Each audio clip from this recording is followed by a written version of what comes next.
Inyuma yaho igisirikare ca Ukraine gitereye ububiko bw'igitoro buri ku butaka bw'Uburusiya, biragaragara ko Uburusiya buriko bukora ibitero bidasanzwe mu ntumbero yo gufata umugwa mukuru Kiev, ariko kandi harimo no gusubiriza mu nkoko Ukraine kuba yarabateye.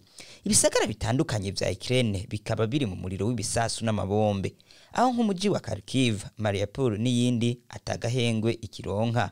Iruhande y'ivyo Uburusiya buremeza ko bwakoroye indege y'ibigwanisho rutura vyari bigenewe Ukraine, yongera inatera ihinguriro rikomeye ry'ibigwanisho rutura muri Ukraine nyene.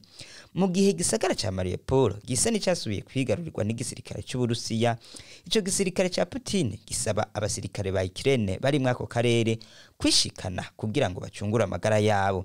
Ni mu gihe Uburusiya bwemeje ko mu ndwi turangije abasirikare b'abacangiro barenga 1000 bishikanye imbere y'igisirikare c'Uburusiya.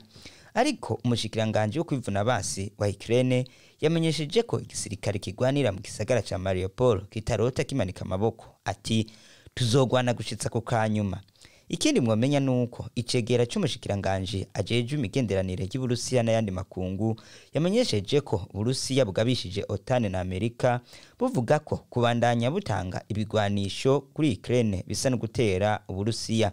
Ivyo navyo bikaba vyogira ingaruka mbi cyane kuko nabwo bushobora gukoresha ibigwanisho rutura. Tworangiza tumenyesha ko Boris Johnson, umushikiranganje wa mbere w'Ubwongereza, yamaze gufatirwa ibihano n'Uburusiya vyo kuba atakifise uburenganzira bwo kwinjira mu Burusiya. Ni nyuma yaho agendeye Ukraine akanabemerera intererano z'ibigwanisho n'amafaranga.